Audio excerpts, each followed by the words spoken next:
취업하고 싶은데요. 그래, 그럼 군사훈련부터 받고 와. 한국에 취업하려는 스리랑카 여자가 왜 군사훈련까지 받아야 하는지 지금부터 알아보도록 하겠습니다. 구독과 좋아요 부탁드리고 재미있게 시청 바랍니다. 저희 감동오락관은 채널 수익금의 일부를 불우이웃성금으로 기부하고 있습니다. 최근 국내에 취업한 이주 노동자 수가 급격하게 늘어나고 있습니다. 1990년대부터 시작된 이른바 코리안 드림으로 이주 노동자의 증가가 현재까지 이어지고 있죠.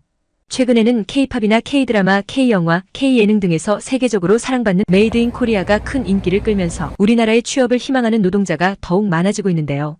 몇몇 나라에서는 한국 취업을 위한 교육기관까지 운영되고 있다고 합니다. 이에 대해 자세히 알아보겠습니다. 가파른 경제 성장을 이룩한 우리나라는 한 가지 큰 문제점이 있었는데요. 경제 성장을 주도했던 제조업 현장에서 일하는 블루칼라 노동자가 급격하게 줄어들었다는 것입니다. 경제 성장과 함께 인건비가 상승했으며 취업을 희망하는 취준생들이 몸이 다소 힘들 수 있는 블루칼라 직업을 기피하기도 했죠. 당장 일손이 부족한 것은 물론이고 높아진 인건비를 감당하기 어려웠던 기업들은 한국과 비교해 인건비가 저렴했던 동남아시아의 이주 노동자들을 고용하기 시작했습니다. 동남아와 우리나라의 물가 차이로 인해 이주 노동자들 사이에선 우리나라에서 조금만 일해도 큰 돈을 벌 수 있다는 인식이 생기기도 했는데요. 한국에서 몇 년만 고생하면 자신의 나라로 돌아가 부자가 될 수 있다는 코리안 드림이 생겨난 것도 이때부터입니다. 우리나라가 한창 경제 발전을 이루고 있던 시기 미국을 향해 아메리칸 드림을 꿈꿨던 것과 비슷한 현상이죠. 최근에는 다양한 분야에서 한류 열풍이 불면서 한국에서 취업하려는 이주 노동자들이 더욱 늘어나고 있습니다. 오늘은 스리랑카에서 한국으로 취업을 왔던 따루시 랑마워 씨의 이야기를 전해드리겠습니다. 안녕하세요. 저는 스리랑카인 따루시 랑마워입니다. 저는 매우 가난한 산골 마을에서 한 집안의 장녀로 태어났습니다. 대부분의 스리랑카인은 가난한 집안에서 태어나긴 합니다. 아버지는 농사일을 하시며 제가 학교를 가는 것을 별로 좋아하지 않으셨습니다. 여자가 무슨 학교를 다니냐며 학교를 보내주지 않으셨습니다. 그러던 어느 날 저에게 인생을 다시 생각할 만한 일이 발생합니다. 저희 집은 매우 산골에 있는 곳인데 그곳까지 어떤 외국인들이 배낭여행을 오게 된 것입니다. 그 사람들은 아시아 사람인 것 같았습니다. 저희 집에서 하룻밤 신세를 지고 싶다고 하는 것입니다.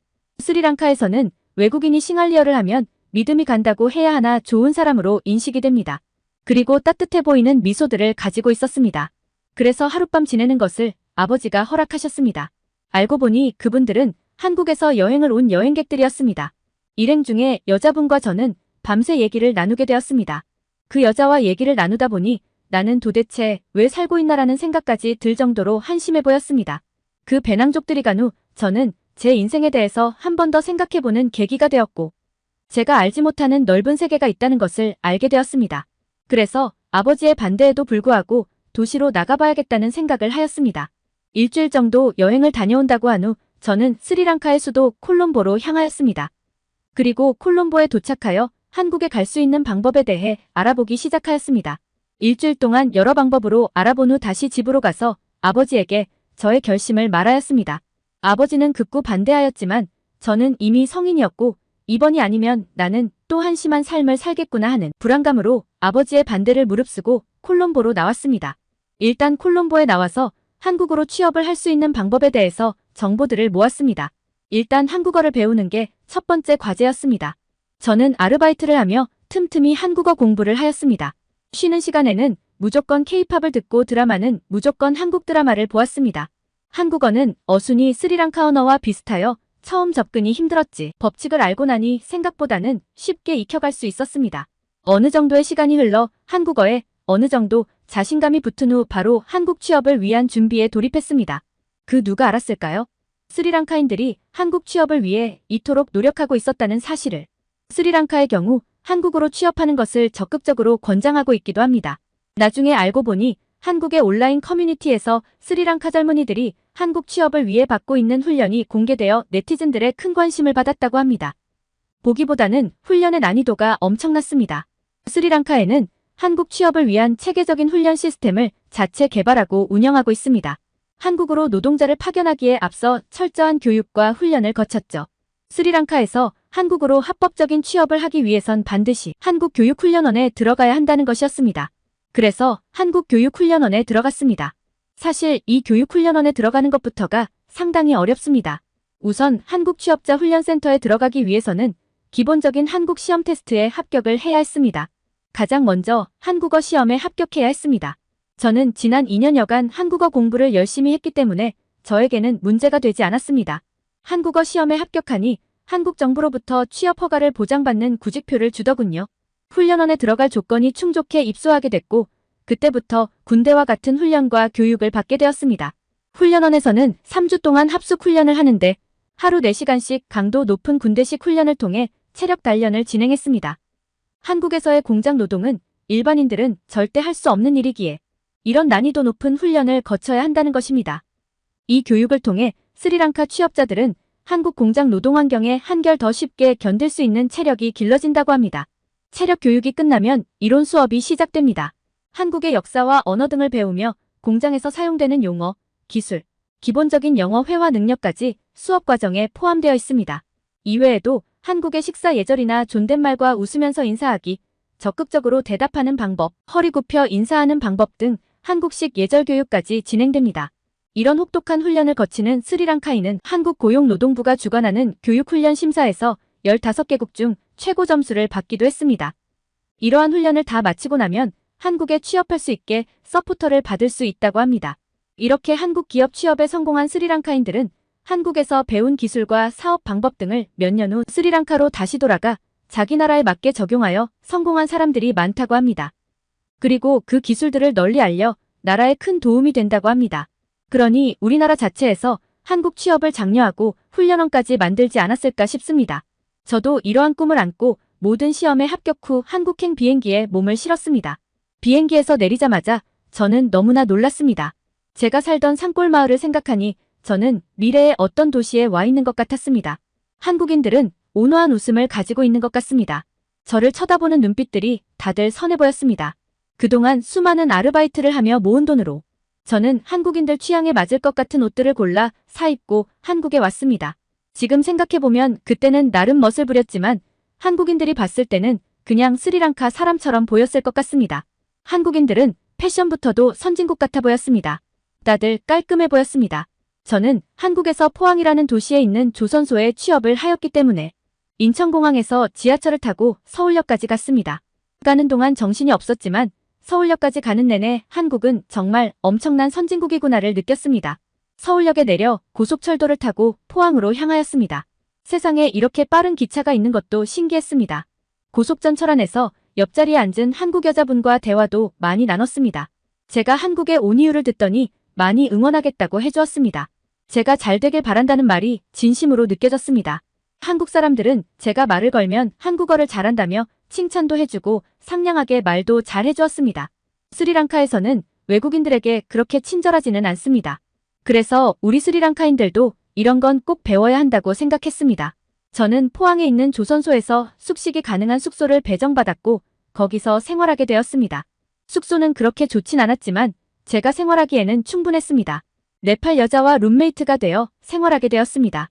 제가 다니는 직장에는 저희를 관리하는 과장님이 계셨고 이름은 조민수였습니다. 민수 과장은 매우 무뚝뚝하고 FM적인 마인드를 가지신 분이었습니다. 무뚝뚝하시고 무섭게 생기셨지만 저희에게 무리한 요구를 하시지도 않으시고 시간 외 일을 하였을 때 정확하게 체크하셔서 급여를 지급해 주셨습니다. 한국은 급여 지급도 정확한 날짜 정확한 시간에 지급되었습니다. 정말 깔끔했습니다. 스리랑카에서는 일을 하고 돈을 못 받는 경우도 허다하고 사람들이 스리랑카 타임이라는 말이 있을 정도로 시간 약속을 잘 지키지 않는 습성이 있습니다. 그런데 한국인들은 전혀 그런 게 없고 약속 시간보다 10분 먼저 와 있는 모습을 보고 저도 그렇게 생활해야겠다고 생각했습니다. 완전히 한국인화 되어야 인정받을 수 있다고 생각하고 열심히 사람들의 습성들을 살펴보았습니다. 이러한 저의 노력을 높게 사줬는지 민수 과장님은 저를 그래도 인정해주는 것 같았습니다. 다른 나라에서 와서 열심히 일하고 적응하려는 모습을 좋게 봐주셔서 그런지 가끔 일이 힘들 때면 외국 여자 직원들에게 사비로 밥도 사주시고 간식도 사주시는 의외의 모습이 있었습니다. 40대 초반의 나이라고 하였으나 30살 중반 정도밖에 안 되어 보였습니다. 한국인들은 대부분 나이에 비해 젊어 보이는 특징들이 있었습니다. 저는 이제 갓 30인데 저와 있어도 비슷한 나이로 보였습니다. 그러던 어느 날 제가 독감에 걸렸습니다. 아침에 일어나지도 못하고 심한 몸살로 출근을 할 수가 없었습니다. 어쩔 수 없이 민수 과장님께 문자를 보내고 집에서 끙끙 앓고 있었습니다.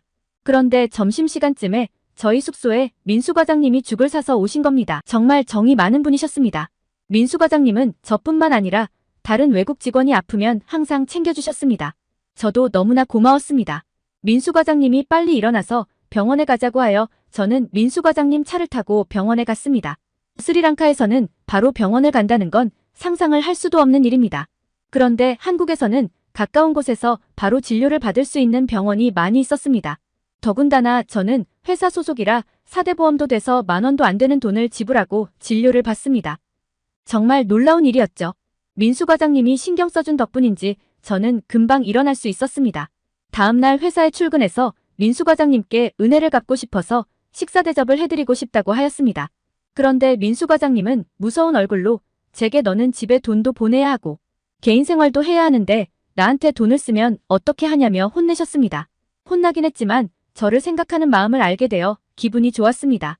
그래도 너무나 고마워서 음료수 한 병을 사다가 책상에 놓아두었습니다. 몰래 봤는데 음료수는 맛있게 마시셨습니다. 제가 사다 놓은 음료수인지 아시는 것 같았습니다. 어느 날 야근이 끝난 후에 민수 과장님이 시간 괜찮으면 밥을 사주신다고 하셨습니다. 저는 너무 죄송해서 제가 사겠다고 했지만 민수 과장님은 너가 정말 성실히 일하고 누구보다 열심히 해서 밥 한 끼 사주고 싶으셨다고 따라오라고 하셨습니다. 제가 간 곳은 감자탕이라는 음식을 파는 곳이었습니다. 태어나서 처음 먹어보는 음식이었습니다. 김치찌개와 된장찌개는 먹어본 적이 있었지만 감자탕은 처음이었습니다. 민수 과장님이 주문을 하자마자 음식이 바로 나오는 게 신기했습니다. 역시 한국은 빨리빨리입니다. 묵은지 감자탕이었는데 식당 사장님이 긴 김치를 잘라주시고 수제비라는 것도 넣어주셨습니다. 뼈에 붙은 고기가 쉽게 떨어졌습니다. 정말 부드러운 고기였습니다. 비닐 장갑을 한 손에 끼고 뼈를 잡아 뜯어 먹으니 먹기가 좋고 편했습니다. 비닐 장갑을 주는 게 신의 한 수인 것 같습니다. 한국인들은 참 머리가 좋은 것 같습니다. 어느 정도 먹고 나니 그 냄비에다가 밥을 볶아주는 것이었습니다. 그것 또한 환상의 맛이었습니다. 나중에 스리랑카에 가면 겨울에 감자탕집을 차리면 정말 잘 될 것 같다는 생각을 했습니다. 이런 맛있는 음식을 사주신 민수 과장님이 너무 멋있어 보이기까지 했습니다. 이날 저희는 소주도 한잔하면서 맛있는 감자탕을 먹으며 인생 얘기를 해서 조금 더 가까워진 사이가 된 것 같았습니다. 그날 이후로 저는 민수 과장님만 보면 웃음이 절로 나기 시작했습니다. 아무리 무섭게 얘기를 해도 그냥 이뻐 보였습니다. 맞습니다. 저는 민수 과장님을 좋아하게 되었습니다. 그래서 용기를 내어 데이트 신청도 하고 민수 과장님도 제가 싫지 않았는지 가끔 주말마다 제 의견을 받아주어 데이트를 하게 되었습니다. 서로 좋은 감정이 싹트기 시작하였습니다. 그러나 어느 날 민수 과장님이 밤에 저를 집 근처 커피숍으로 불러 얘기를 하자고 하였습니다. 과장님은 저에게 자신은 한 번의 결혼 실패도 있었고 저와 나이 차이도 많이 난다고 너무 미안해서 안 되겠다며 그만 만나자는 것이었습니다. 저는 너무나 가슴이 찢어지는 것 같았습니다. 그 전에 누구를 사랑해 본 적도 없었고 누굴 좋아할 생각을 해보지도 못하고 살았습니다. 저에게는 첫사랑이었습니다. 그런데 짧은 시간의 만남으로 헤어져야 한다는 게 저에게는 큰 고통이었습니다. 민수 과장님은 미안하다며 먼저 일어나서 나갔습니다. 저는 먹먹한 가슴을 뒤로하고 집으로 향하였습니다. 집에 거의 다다를 때쯤 네팔 국적의 룸메이트와 인연이 있어 안면이 있던 인도 불법 체류자 남자들을 만났습니다.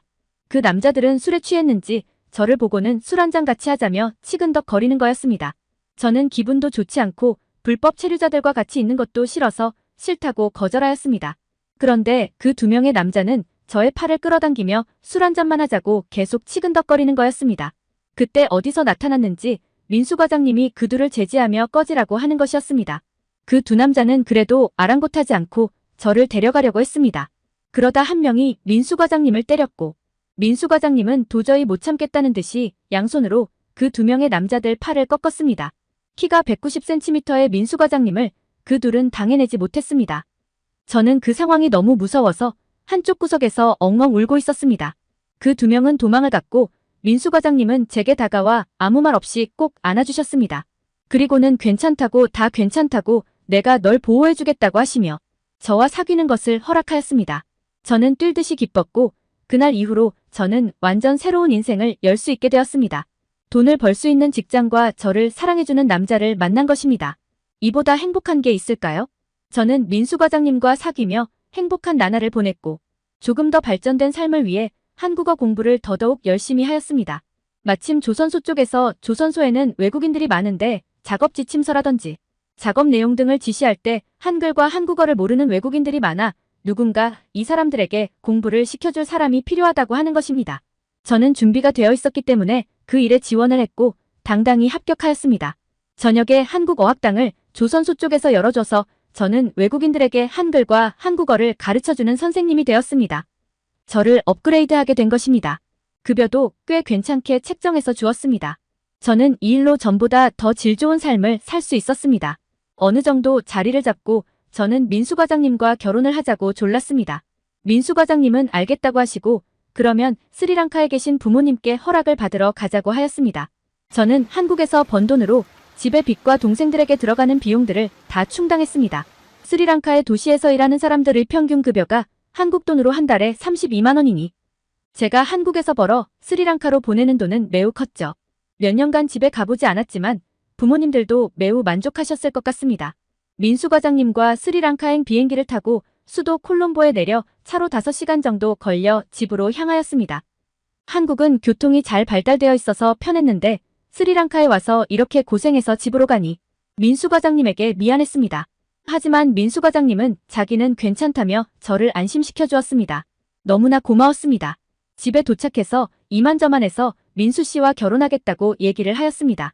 하지만 보수적인 아버지는 말도 안 되는 소리를 한다며 반대를 하셨습니다. 당장 내일 민수 씨를 한국으로 돌려보내라는 것이었습니다.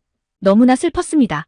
대충 뭔가를 눈치챈 민수 씨는 그 다음 날부터 아버지가 있는 곳이라면 어디든 따라다니며 아버지 일을 도왔습니다.